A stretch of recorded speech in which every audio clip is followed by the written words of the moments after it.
just smoked that deer. Yes! There he is. That's awesome. You got a full limit of squirrels. Check these guys out. Beautiful. Got it done.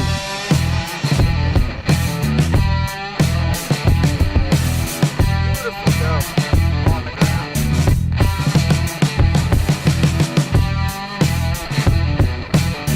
Really bad. Oh, he's not bad.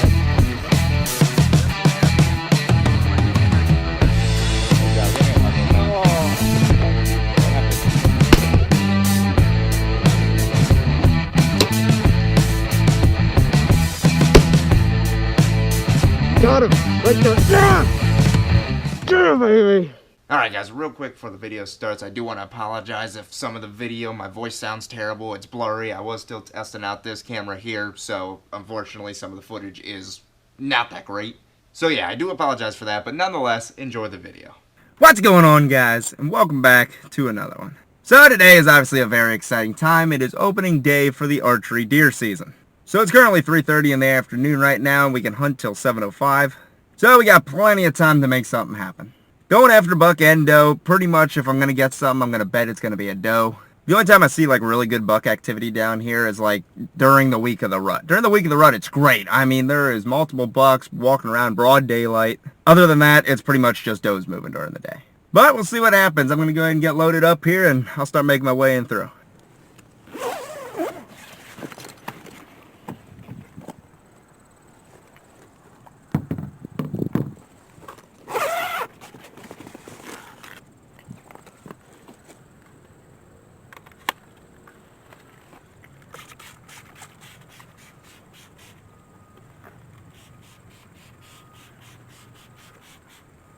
I don't know why I'm putting this jacket on. I just want to bring it and I don't feel like carrying it along, so I'm just going to wear it.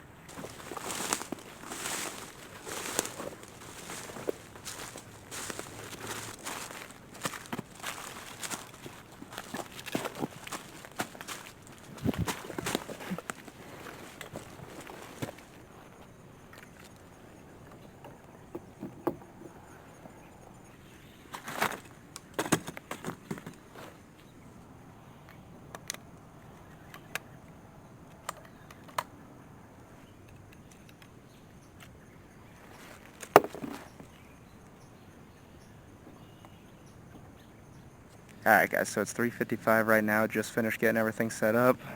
Got the bow right here in front of me, got the quiver laying there, bag and jacket back there, and the rangefinder's right here beside me. Fun fact, out of all the deer I shot personally, I've never killed a deer on opening day, so whether we get a buck or a doe, if I shoot anything today, it'll be a first. So yeah, fingers crossed, hopefully something happens.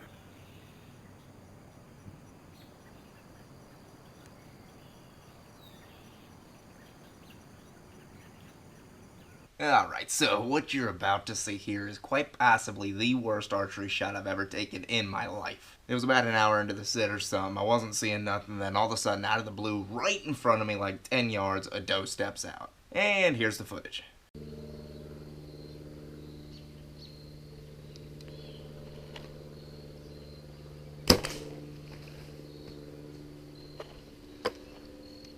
Oh, that's painful to watch. Don't ask me what happened. I have no clue what happened. I mean, I kind of know what happened. I got excited. I rushed the shot, and boom. I did actually graze her across her back. There was a little bit of blood, but nothing vital, nothing that's going to kill her. So, moving forward, you know, I was mainly just hunting weekends. Usually I get out during the week, but I wasn't... Who wants to talk to me right now? Anyway, moving forward, I was mainly just hunting weekends. I wasn't really getting out much during the week. I did here and there, but it was mainly just the weekends. And at this point, we're like just coming up to rut, and I find a scrape right by my stand, and here's some footage of that. Alright guys, so it's November 7th right now. I just stopped by here to check the trail camera, which is over there on that tree. I was just up at the camp for 10 days. I was hoping to get my buck tag filled and catch the rut. Unfortunately, that didn't work out. Obviously, for this spot, I'm not expecting to get a buck out of here. This is mainly just a doe spot. But on my way over, right there's the camera. There is a pretty freshly opened scrape right here in front of me. I'm not sure what stage of rut they're in right now for this area, so of course I got some buck bomb scents. I'm going to try and work this scrape a little bit. So of course we got the doe pea, and I'm going to top it off with the 180-day estrus.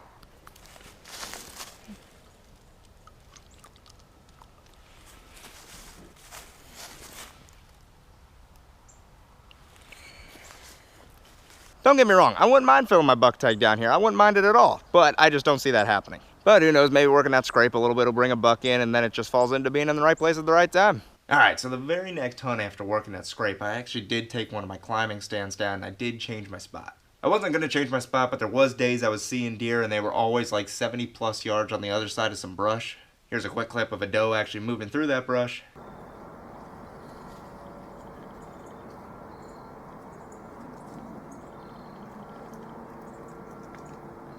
So, like I said, I took one of my climbers down. I found a really good tree where I could see a lot.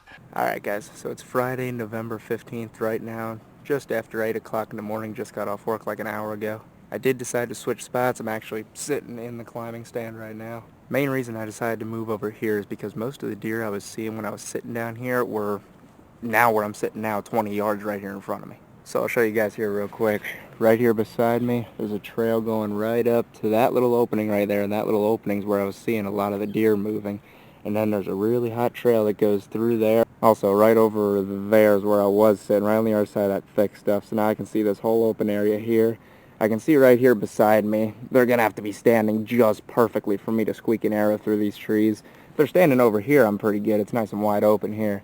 And then right here behind me in the swamp next to the pond, if I catch something back here, I can get a shot back here as well. So I know I said I was only going after, well, I only expected to get a doe out of here, but from what it looks like they're coming into peak rut down here right now. So I'm going to start calling a bunch, triasterous bleats, hard grunts, tending grunts, all that kind of stuff. Obviously, if a doe presents herself and gives me a good shot, I'm going to take the shot, meat's meat, whether it's a buck or a doe. Alright, so now we're at the point where the video is actually going to get exciting. So that morning I didn't see nothing. I didn't stay for very long. I stayed for like an hour. But when I went out in the afternoon, I went out, got set up, nice and quiet. It was perfect. I don't even think I started grunting yet. I might have threw a couple estrus bleats out there. But I heard something behind me, and I turned around in the little swamp area, and I seen a little 1-point buck standing behind me. Here's a little bit of footage of him.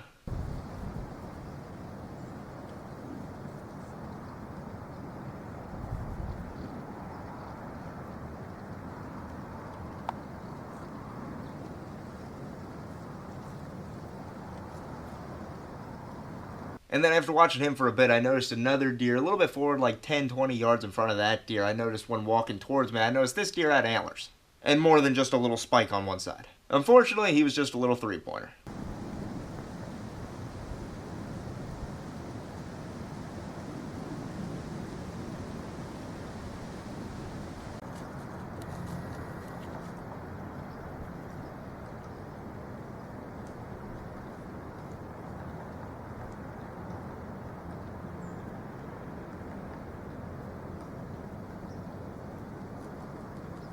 So honestly, both them deer actually hung out for like 15 minutes. They were just kind of moseying around, hanging out there in front of me.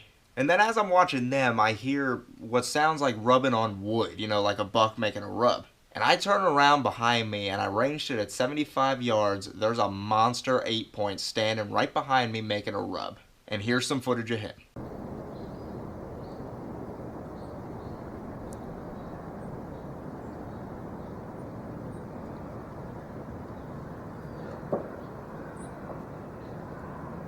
So I only seen that buck one time on my trail camera, and it was like the day or two before this hunt in particular. And it was like the same time, like 3:30, 4 o'clock in the afternoon. So, obviously, I get really excited. I break out the grunt calls. I'm trying to piss him off. I'm doing aggressive grunts. I started doing tending grunts, estrus bleats, anything to get this buck excited. When I say this buck didn't care, he did not care one bit. He heard the grunts. He actually looked at me twice and didn't care. He just stood there. Meanwhile, I noticed to my right in the thick stuff, I see antlers walking towards me. And sure enough, my aggressive calling was bringing in yet another buck, and this buck was walking perfectly, and he was going to step out right into one of the openings I could shoot through.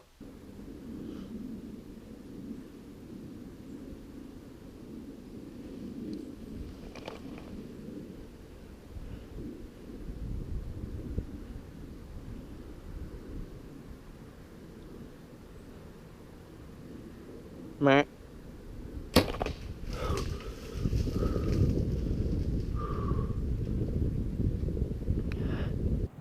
Guys, I apologize if I'm shaking, but I think I just smoked that buck.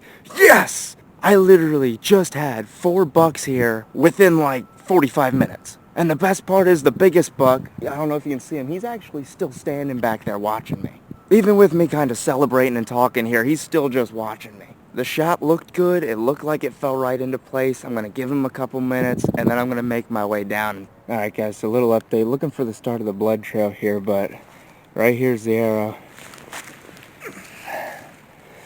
Look at that. Definitely was a pass-through.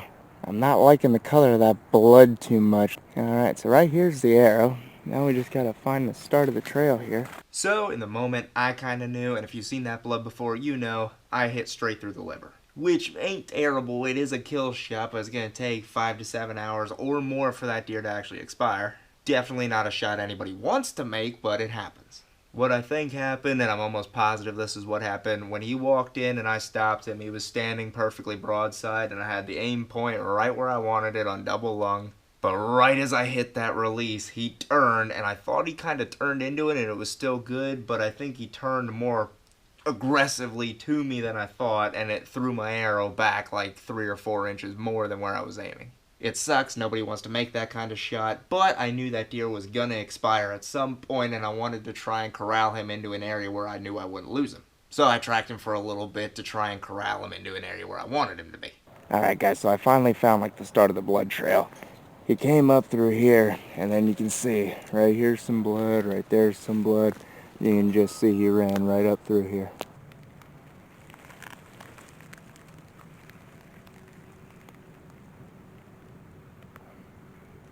Alright guys, so little update. Unfortunately, the shot was not the shot I was hoping for.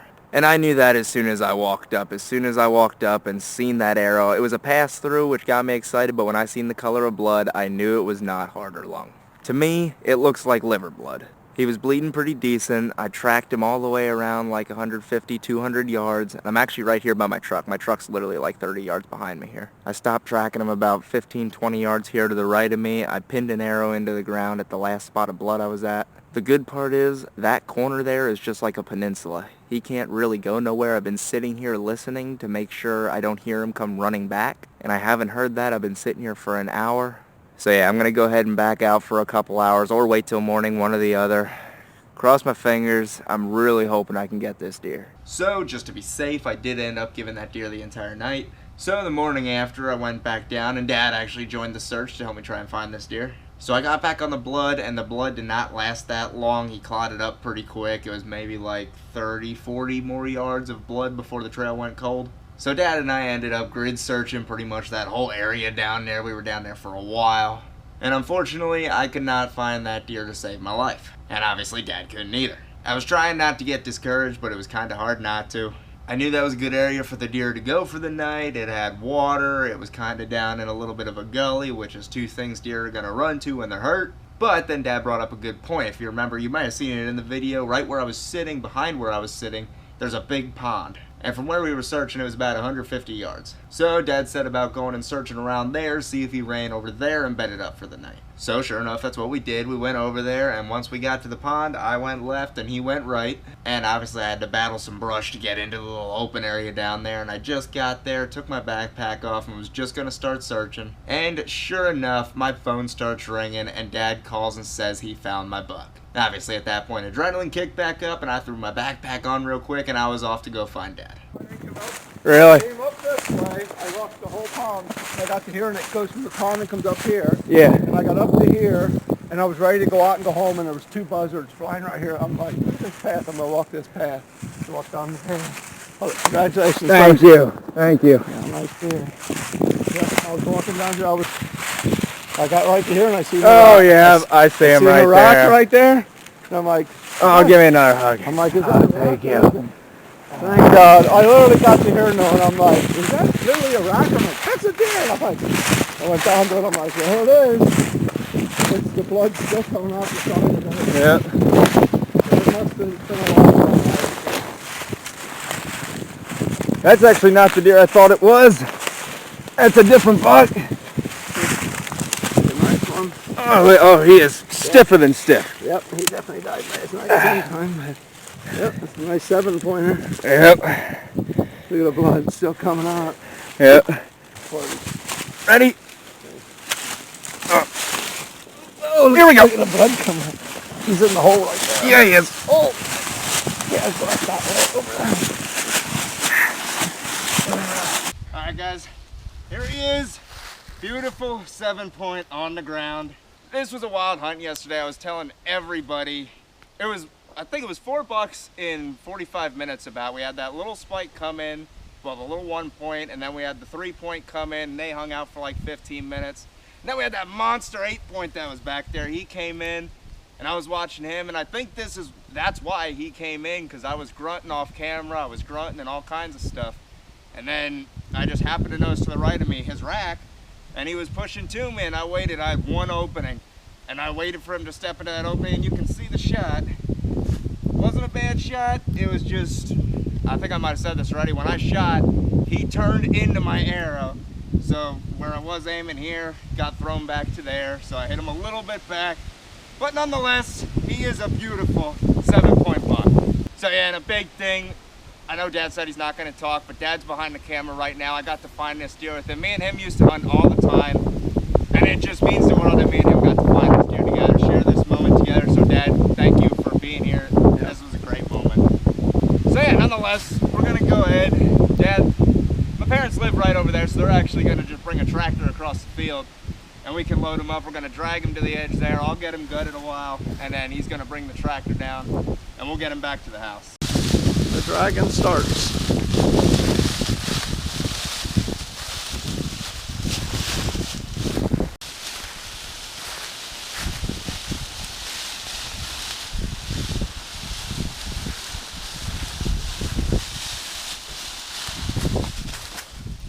I got that on video too. Of course you did.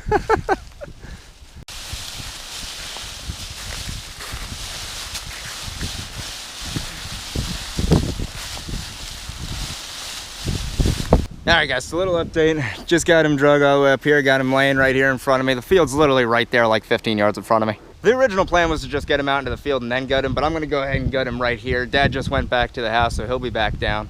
So yeah, I'm going to go ahead and get him gutted right here, and we'll go from there. Alright guys, so just finished gutting. Dad actually just got back there. I got him flipped over to drain, but check this out. Textbook liver shot, straight through the center of the liver. So yeah, let him drain out a little bit, and then we'll get him out to the field. 1, 2, 3. You guys back legs. Lay them in and I'll lay the front.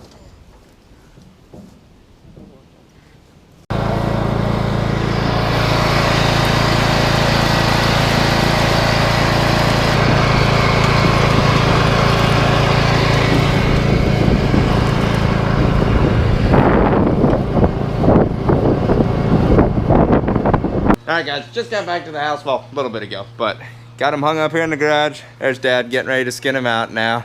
You can see a shot. Obviously the entry wound's here. Exit wound is right here. So he was quarter, he went from the arrow going in at this point, he was quartering that hard, it went in at an angle like this. But yeah, we're gonna go ahead and get to skinning him out. And that's pretty much gonna be all the footage. I was gonna get some of the skinning process and all that, but I completely forgot. I got in the moment and I just never picked up the camera. So obviously, first of all, thanks to Mom and Dad for letting me use their gimbal at their house. I have one here at my house, but I just never got it officially set up yet. So thanks for that. Obviously, thanks Dad for helping me find the deer. And of course, my little brother was there too, helping out. And my fiance, she was texting me nonstop, asking me for updates and everything. So yeah, it was really sweet being able to get this on video. I always love recording the hunts and being able to share them with you guys, but certain ones like deer, it's always hard to get like a good video because you try to be focused on the hunt, but you still want to get footage too, so it's always hard to record and hunt. So it was really cool that I got to get this whole hunt on camera and actually share it with you guys. And fun fact, me and Dad actually have cool stories now. Literally last year, if you guys remember the video last year of the 8-point Dad shot, we ran into the same scenario where the shot got screwed up, he hit it in the liver. We tracked it into the night and then ended up backing out, going out the next morning and finding it the next morning. That's pretty much textbook what happened with my buck here. So it's kind of funny and ironic, you know, back-to-back years. 1 year he has the story, then I have the story, and they're almost the exact same story. But nonetheless, that's going to be the end of this video. Hopefully you guys did enjoy this video, and until next time, I'll see you guys later.